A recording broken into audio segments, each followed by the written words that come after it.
Oui. Monsieur le Président, Oui. c'est une motion de procédure. Je vous écoute. Merci. Nous sommes dans un ordre du jour qui appelle que on discute en premier du rapport de la Commission des finances et des échanges sur le débat d'orientation budgétaire. Je note que du haut de votre tribune, du perchoir, vous décidez unilatéralement de la modification de l'ordre du jour. Je ne pense pas que cela soit conforme à notre règlement. S'il y a des problèmes, Monsieur le Président, nous sommes en famille, expliquez-nous que le gouvernement n'est pas là et nous tirerons les conséquences liées à l'absence du gouvernement à une séance plénière convoquée régulièrement qui a fait venir les députés ici depuis 10 heures. Je vous remercie, Monsieur le Président. Je vous remercie, Monsieur le Président. Bon, honorable député, je vous remercie, mais je ne viole en aucun cas le règlement intérieur. Je suis dans l'ordre du jour et je peux commencer par le point que je pense être utile pour nous tous, afin que la séance puisse se tenir normalement. Quel est l'article qui viole l'ordre, du règlement intérieur qui viole? Il n'y en a pas. Je suis dans l'ordre du jour. Ordre du jour, il y en a 3 points. Je commence par le point qui me semble être utile. On avait suspendu les travaux la dernière fois à partir d'un point donné. Normalement, et si vous convenez avec moi, c'est tout à fait normal qu'on continue avec le même point de l'ordre du jour. C'est tout à fait normal. C'est plus simple que ça. Est-ce que c'est un dialogue? J'ai demandé la parole. Je ne veux pas dialoguer. Allez-y. Merci, Monsieur le Président.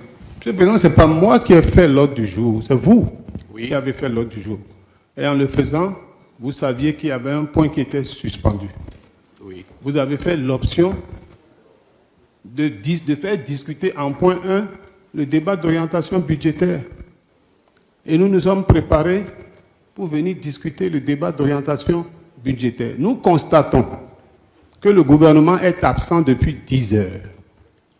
Et c'est pour ça que je vous ai dit que nous sommes en famille. Soufflez-nous les choses. Non. Parce que si nous ne vous aidons pas, Monsieur le Président, si nous ne vous aidons pas à discipliner le gouvernement, bon, nous allons avoir ce genre de dérive. Souvenez-vous qu'on a programmé une question au gouvernement et pour indisponibilité du gouvernement, vous avez dû annuler in extremis. Je vous remercie, Monsieur le Président. Maintenant, vous pouvez faire ce que vous voulez. Non, ce n'est pas que je fais ce que dit le règlement intérieur. Le règlement n'a jamais dit que vous décidez unilatéralement de la modification de l'ordre du jour. Dans cet hémicycle, lorsqu'on veut modifier l'ordre du jour, on consulte l'Assemblée nationale. Je vous remercie, Monsieur le Président. Cher ami, je ne pêche en rien en restant conforme à l'ordre du jour de ce jour. Ce jour, il est programmé les 3 points à l'ordre du jour. Je commence par le point qui me semble être le plus plausible. Et ça n'a rien à voir avec le gouvernement. Ça n'a rien à voir avec le gouvernement, mon cher frère. Le point programmé pour ce jour, ce sont les 3 points. Est-ce que je suis dans l'ordre du jour? Oui, je suis dans l'ordre du jour, mon frère. Allez, monsieur honorable Chola.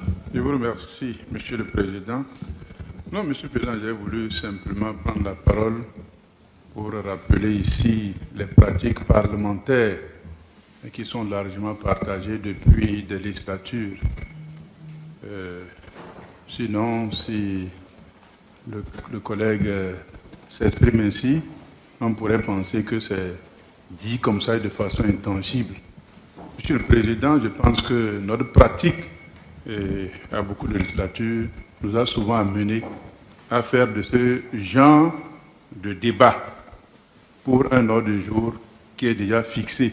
Cela ne veut pas dire forcément que unilatéralement on supprime un point de l'ordre du jour. Non. mais la gestion des débats, la gestion de passage des points qui sont déjà inscrits à l'ordre du jour se fait souvent de façon intelligente et sans polémique. Je suis un peu surpris que ce soit même une motion d'ordre, Monsieur le Président.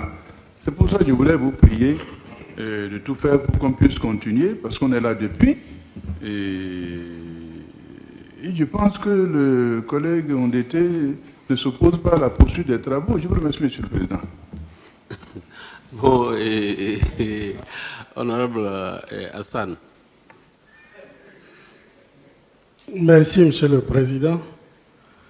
Je m'inscris un peu dans la logique de l'honorable Kassa, mais je voudrais dire qu'au début de chaque législature ici, vous énumérez les dossiers dans un ordre.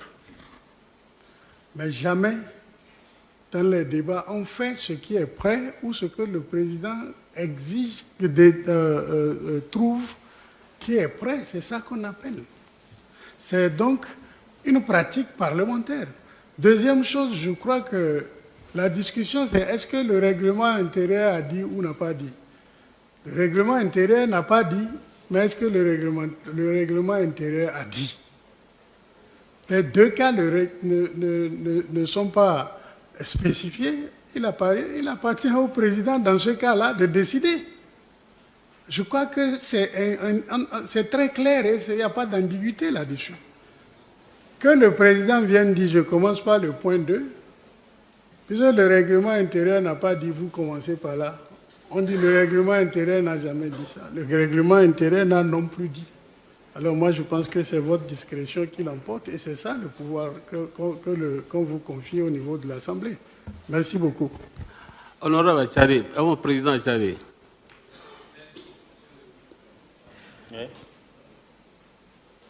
Merci beaucoup, Monsieur le Président. Monsieur le Président, je sais que vous avez beaucoup de respect pour les députés que nous sommes en tant que notre Président. Et je voudrais demander pourquoi passons-nous au point 2 au lieu du point 1 que vous avez programmé par lequel on devait commencer. La transparence veut que vous nous dites pourquoi vous passez au point 2, pourquoi le point 1 n'est pas appelé et le débat sera clos, Monsieur le Président. Non, c'est mon pouvoir discrétionnaire dès lors que je n'ai pas violé les points inscrits à l'ordre du jour de ce jour. Les points inscrits à l'ordre du jour de ce mardi, je suis dedans. Dès lors que je suis dedans, c'est mon pouvoir discrétionnaire de commencer par N1, N2 ou N3. Je ne viole en rien le règlement intérieur, mon cher ami. Donc, on commence par le point 2. Merci,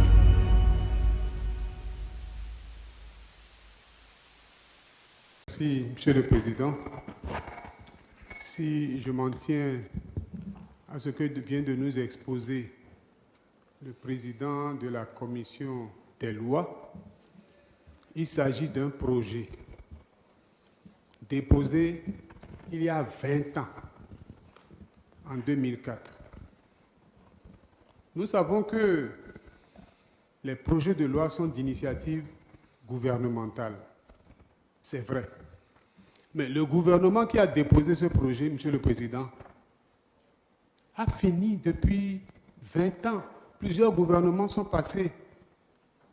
Est-ce que l'exposé des motifs tel que présenté, est-ce que ça demeure valable? Qu'est-ce qui a pu inspirer le Parlement pour qu'il aille se saisir d'un projet de loi vieux de 20 ans?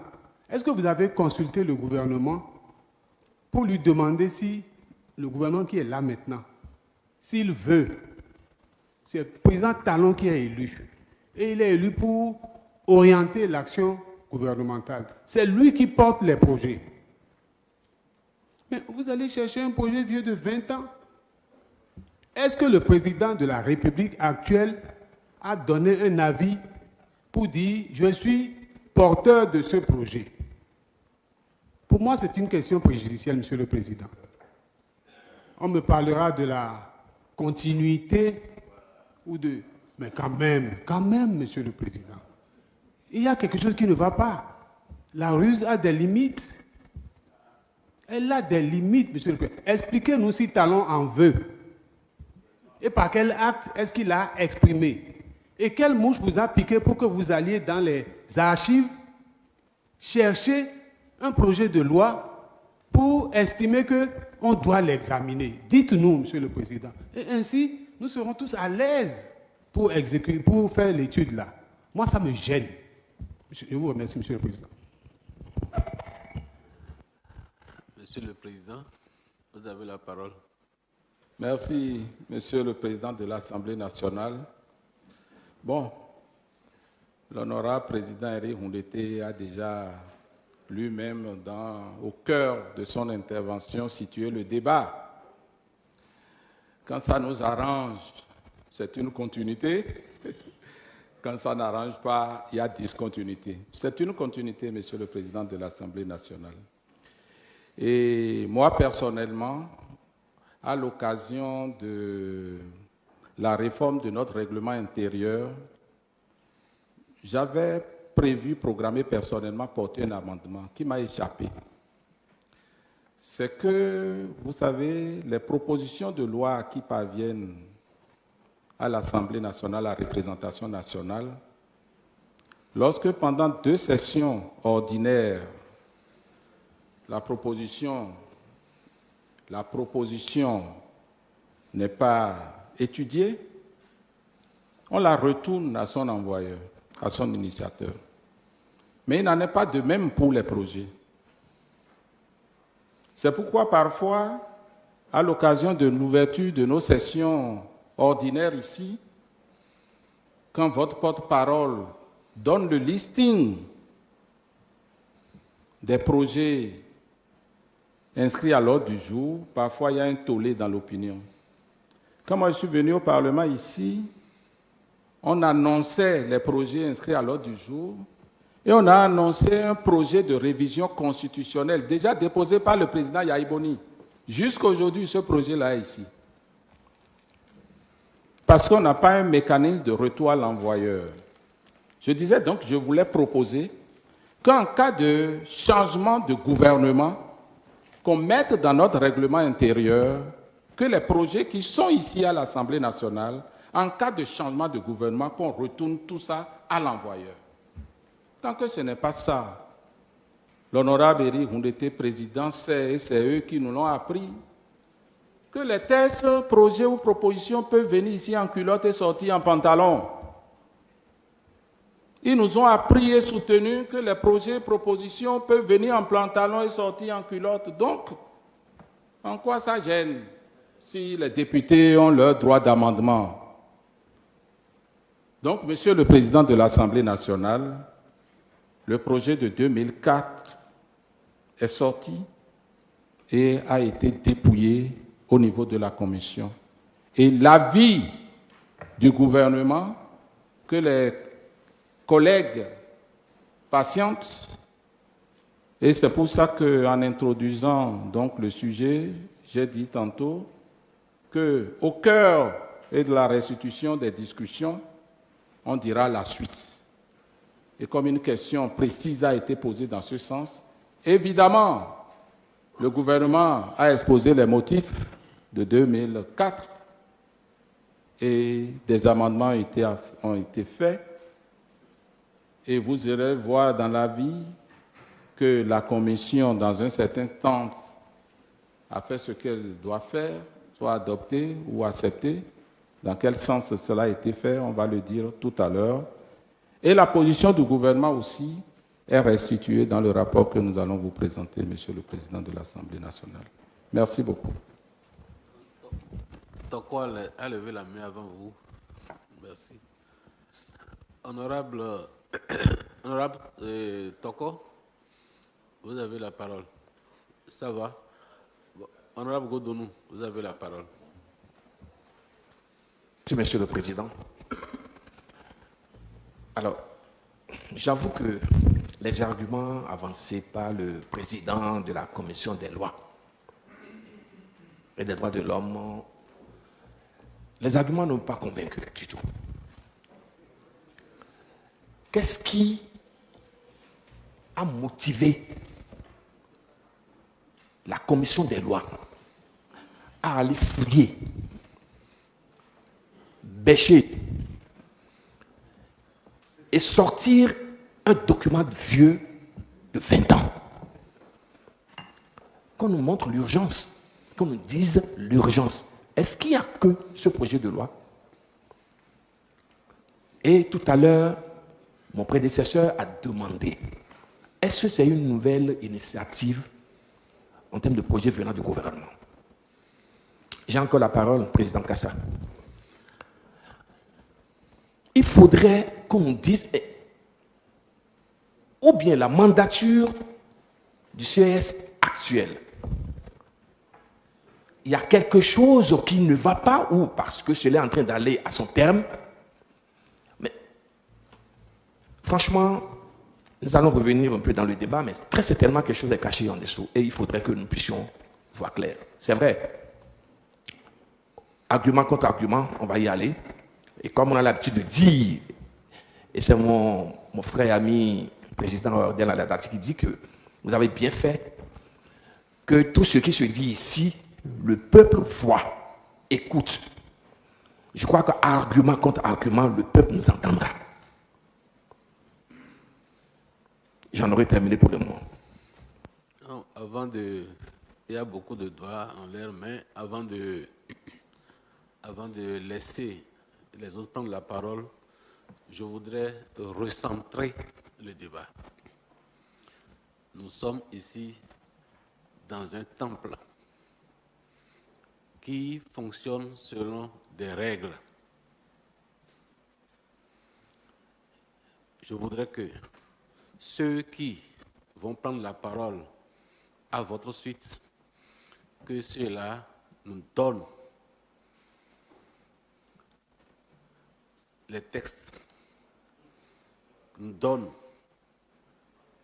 les articles,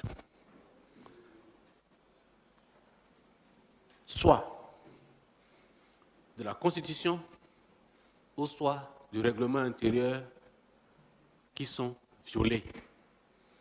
Et à partir de là, on va mener une discussion saine, hors de tout sentiment ou de toute émotion. Nous allons mener correctement le débat.